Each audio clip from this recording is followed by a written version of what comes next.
parang sumasakit na ulo mo, ma'am. Hindi pa nga kayo nag-usap ni sir. Sumasakit na ulo mo. Ang ngipin mo yung masakit. Saan po kayo dito sa Pilipinas, Ma'am Jane? Mindanao. Wala ko kayong asawa dito sa may Pinas? Wala. Okay. Si Larry, saan po kayo Ay, ngayon? meron akong asawa sa Pinas pero matagal na kami hiwalay. Sir Larry, saan po kayo ngayon? Quezon po, sir. Saan po? Quezon City. Wala po kayong asawa sa ngayon, girlfriend? Wala, sir. Isagad mo lang ho yung ulo, no? Gayahin nyo po si ma'am, dapat po pareho kayo kalaki sa screen. Pag isagad po ng ulo, sir, isagad nyo po. Yan. Isagad po ang ulo. Usap po kayong dalawa, timer, start! Wanted, sweetheart. Sabi saan ka sa Quezon? Hi, ma'am. Isagad ang ulo. Taga saan? Saan? Ha? Quezon City, ma'am. Pero, Quezon Province ako. Quezon Province ka? Saan sa Quezon Province? Olilio Island. Parang narinig ko lang yan. Kasi may nakilala kong kasama ko dito, taga Quezon Province din, Pinay. Pero nandito ako sa Quezon City. Sagad po yung ulo, sir. Sagad po yung ulo. Nandito po ako sa Saudi ngayon. Kaya lang ito. Kaya naman po. Okay naman po. 4 years na ako hindi para ako nakauwi. Matagal na po pala. Para extend eh. Ilan po ang anak ko, ma'am? Marami na po akong anak. May apo na nga eh. Ilan po anak ninyo?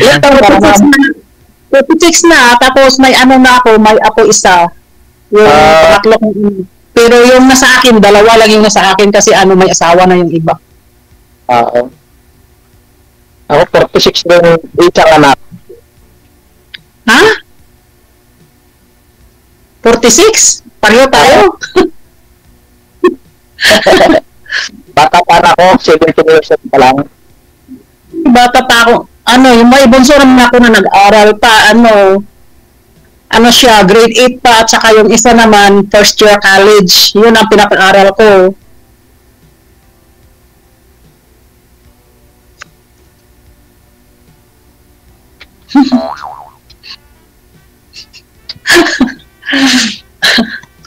Buti relax time ko ngayon. Ganon. Kasi 2:40 ngayon dito, tapos pag 3:30 na na ako maghanda ng kape nila. Gayahin niyo po si ma'am kung gaano po katangkad si ma'am sa screen, sir. Gayahin niyo po. Kasi hindi po kayo kita sa live, putol. Bali, hiwalay po kayo sa asawa, ma'am? Dito sa Davao, Pilipinas? Oo, 9 years na kami hiwalay, tapos may asawa na rin siya. Nag-asawa na ulit. Ako po, muna ako sa trabaho ko. Ilang years na po kayong hiwalay? 9 years na, bukas nang umalis ako. Dahil sa pag-abroad, no? Naghiwalay? Oo, siguro, hindi nakatiis. Naghanap ng iba. Ikaw po, ma'am, hindi pa ako kayo nakahanap sa 9 years? Hindi, may dati akong boyfriend dyan sa sa Taguig. Tapos, nung pauwi na sana ako noon, nalaman ko may siya, nag-cheat kasi may babae, kaya hindi na ako tumuloy-umuwi. Ay, gano'n? Oo. Pero hindi pa kayo nagkita? Pauwi na nga ako noon. Kaya pa umabot ako ng extend. Parang na broken hearted ba? Dito, siguraduhin niyo po dito kay sir. Kilalanin niyo po para sigurado. Mahirap kaya kasi sa online ko din siya nakilala. Siyempre, yung alain na akala ko seryoso na kasi matanda yung sa akin. Pipito na.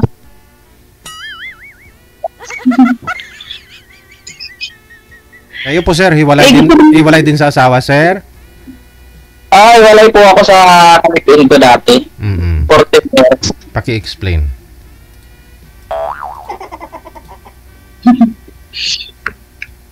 Explain nyo, sir.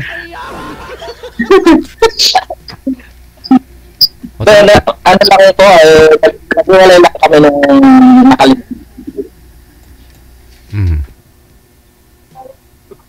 Tanong ma'am, tanong. Isa ba yung anak mo nun? Nasa probinsya, anak ko, nasa Pagulang. Yung isa ko namang anak, dalaga, nagtatrabaho doon sa amin, pero din siya, punta dito sa sa ibang bansa din. Oo. Plano mo uuwi. Pero kung uuwi nga yung next year, baka June, bago siguro mag-birthday yung anak ko. Tagal ka na pala hindi nakaka-uwi. Panay extend, parang parang nawala yung gana ko umuwi. Hindi ko pa nakita yung apo ko buhat nung pinanganak yun, kaya sabi na anak ko, uwi ka na muna mama, kasi hindi ko pa nakita yung apo mo. Sa video ko lang. Ba't ho kayo naghiwalay ng asawa nyo, sir? Nag-abroad ka din o nag-abroad siya? Nag-abroad siya? Baka dalawa sila yung nag-abroad. Bali, umalis po siya, pumunta ng abroad, tapos ano nangyari? Ano naman po, pero dito pa lang yung naghiwalay na kami dito sa Pilipinas. Bago pa sa ibang bansa. Yung saan sa nasa nandito din sa Saudi o sa iba? Nung last niya na sa Davao. Kasi ako, pag umuwi kasi ako, mag-apply ako ng ibang country din. So, nung dito pa ho siya sa Pilipinas, sir, naghiwalay na kayo. Ano naman po dahilan? Ba't ho naman naghiwalay kayo? Advance. Advance yung paghiwalayan ninyo. Pero kung mga bagay siya na hindi nagkakaintindihan. Bagay, oo. Pag hindi na nagkakaintindihan, maghiwalay na. Para Third party po ba? May... Hindi po. Kwento nyo po dito kay ma'am para makilala ka na ni ma'am kung ikaw po ba yung hanap niya.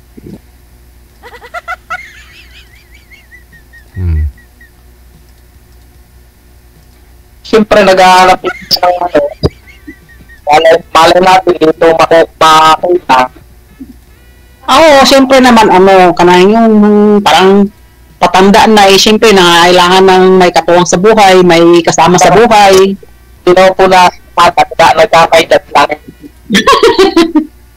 Matanda na kasi nagkaapo na ako, di ba? Isip ko naman yan. Sabi ko nga dun sa anak ko na, anak, payag ba kayong mag-asawa ko ulit? Payag naman yung mga anak ko. Wala nang problema. Kaso lang, napunta lang ako sa maling tao, kaya siguro kami yung tinadhana nun. Saan po yung boyfriend niyo natin? Ilocano yun, pero nagtatrabaho siya diyan sa diyan sa Pasay yata yun, sa DMCI ba? Ako po, Bicolano ako eh. Makati. Ilocano yun. Nakapunta nga. Plano ko pa nga siya pag-uwi ko, isasama ko siya dun sa amin kasi ipakilala ko nga ako sa pamilya ko. Hindi na to eh.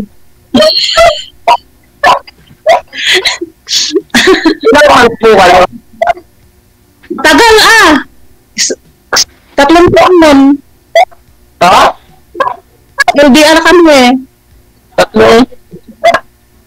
Ang tagal nun Pag kasi kami, nung nagkakilala kasi kami, yung pabalik na ako dito, yung parating ko pa lang dito.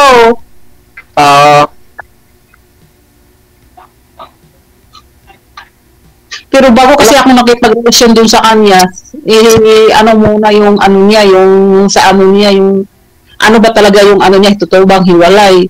Nalaman ko naman dun sa ex niya na hiwalay sila, kaya pumayag ako na naging kami, kaya ganun. Mahirap naman yung yung ka na tapos may sabit pala yun. Mahirap naman ganun. Mahirap papasuko. Oo. Anong trabaho mo ngayon dyan? Wilter ako dito sa PUC. Pati kasi security ako. Nag-resign lang ako. Kung matagal na ako dito sa amo ko, 9 years na, magti 10 years na. Iisa lang yung amo ko. Pag ano lang, vacation lang. Okay naman pala. Bakit kailangan ko maghanap ng ibang country? Mas gusto ko yung mas malaki yung sahod, diba? Pero kung pag hindi pa ako nakahanap ng ng ma-applyan, tapos kasi vacation lang yung paalam ko dito, 2 months lang. Kasi may na ako doon, may visa na ako at saka round trip na yata yung ticket ko nun. Pero pag hindi pa ako nakapag-abroad na lumagpas na sa babalik na lang ako dito. Nakaano ka na raw sa pupunta ng bago? Oo, lang ko, pero sabi kasi ng agency na pupunta ako personal sa agency nila sa office. Titingnan ko nga kung pag-uwi ko kung agad-agad ba ako makaalis o kung pag matagal, babalik na lang ako dito kasi sayang yung panahon, no? Sayang. 2 months lang yung hiningi ko dito na bakasyon sa amo ko. Oo. Okay, at least may 2 months kang bakasyon. Gusto mo nila sa ako may yung kung ilang buwan ako magbabakasyon pero hiningi ko sa kanila 2 months lang. Bakit di mo dinagdagan para sulit ang bakasyon? Mahirap naman magtambay sa Pinas na walang pinagkikitaan. Gastos na gastos na. Siyempre kailangan pang bumalik, siyempre may pa. Change topic po, change topic. Ma'am, tanong po kayo kay sir para makilala po ninyo. Ano yung tanong ko? Para alam po ninyo, live po kasi ito, mas maganda ho yung tinatanong mo para makilala mo rin siya. Ano nga yung pangalan mo? Nakalimutan ko tuloy itanong. Lare po, madam. Lare. Apelido? Bawal. Bawal. Hindi sila nakikinig yung manager.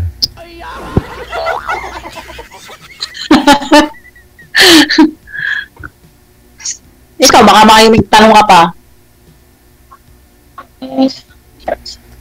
Wala ka na itanong? Wala na akong maisip na tanong. Hindi, ikaw lang sir ang nagtatanong kay ma'am. Siya ho, walang naitanong sa'yo eh. Tanong po kayo kay sir ma'am para makilala ho ninyo. Kasi kung kasal po ba ito sa asawa niya. Para alam nyo naman po, no? Kasi ka doon sa mo. Sa dati yung kasal ka. Hindi. Live-in lang kami. Kami kasal kami ng dati kong asawa, kaso lang naghiwalay kami. Tapos asawa siya ulit. Pero friend pa kami, sport yung namin. Friend din kami nung kinakasama niya. Oo. Wala kaming problema. Pinag-usapan lang namin dahil tungkol sa mga anak namin. Okay naman pala. Wala naman kaming problema.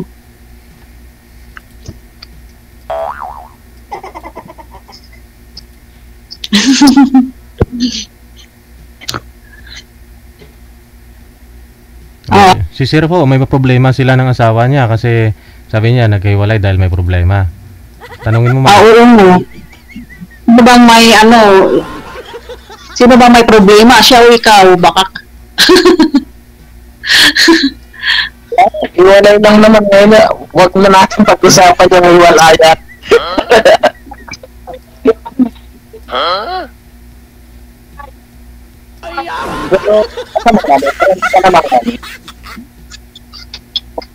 Yun na lang gagawin mo ma'am, no? Kukunin mo yung Facebook ng dati niyang kinakasama, tapos itanong mo na lang doon kung ano mayroon kay sir. Kasi ayaw niya rin magkwento eh. Ayaw niya rin mag-open sa'yo. Yun din ginawa mo dati sa boyfriend niyo ma'am, di ba? Sa asawa niya, tinanong mo yung asawa. Sinabihan ko siya, hiwalay na ba sila? Oo. Ano sabi ng asawa? Sinabi naman ng dati niyang asawa na hiwalay na sila, matagal na, 10 years na. Oo. Tapos siyempre tinanong mo kung mabait ba yung lalaki, kung ano ba yung boyfriend mo. Imagine 3 years kayong LDR ha. Kung kailan ho kayo pa uwi, saka ho siya naghanap ng iba, ganon? Nag-chat eh. Nalaman ko na lang na nag-chat ng babae sa akin. Oo. Sinabi niya, ikaw yung ex niya. Ha? Naging ex na ako ngayon. Oh. Baka nagkapalitan sila ng asawa. Hindi, bago din yun. Pareho silang Ilocano din.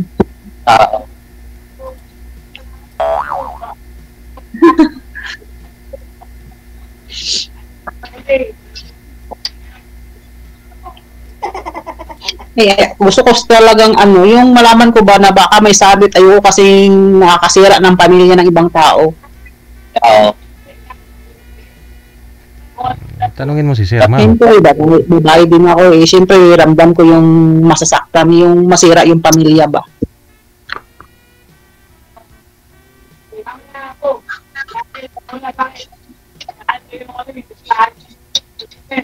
Kunting oras na lang, na ako, mabisin na. Gano'n. Ano yan? Wala, hindi ka pa natutulog. Ano ba? Tulog, hapon po dito, alas 2, alas 3 na hapon pa.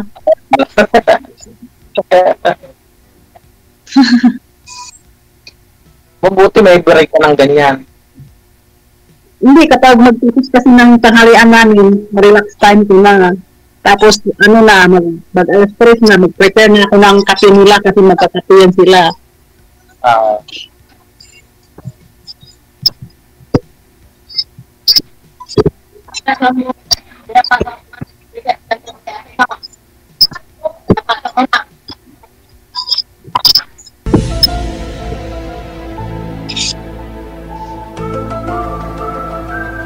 Ano na lang, 6 minutes na lang, alas 3 na. Sige, good luck po sa inyong dalawa, no? Kasi wala ko kayong naitanong kay Sir, no? Ikaw na po bahala dyan, ma'am, kung ibibigay mo yung Facebook mo o ano po sa'yo, ha? Basta out na ako dito, ha? Ayaw din nila magkwento, ayaw din mag-open, wala. Paano? Tinatanong ko si Sir para maiba yung tanong, ayaw niyang sumagot, no? Tapos si girl naman, gusto niya si girl na yung tatanungin niya. Bahala ko mo dyan.